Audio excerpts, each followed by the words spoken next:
It's not the things, it's the books and the pictures, lot of old family pictures lost. I had a great collection of books that I had collected over years. And we had these shelves full of books, and we had to leave in a hurry. So I emptied most of them, but I left the top shelves. I said, oh, it's not going to get that high, but it did. It got all the way, knocked everything. And these were over 40 years I've collected these from all over the world. I did manage several copies of the Quran, but still did get damaged.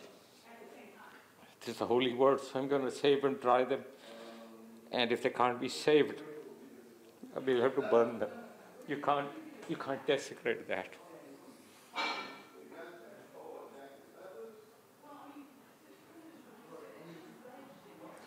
This is the first time I've cried. And that was one of them right there. This picture of me to video of Islamic spirituality. No, we do not have that money, so it'll be a slow process for us if we don't get assistance.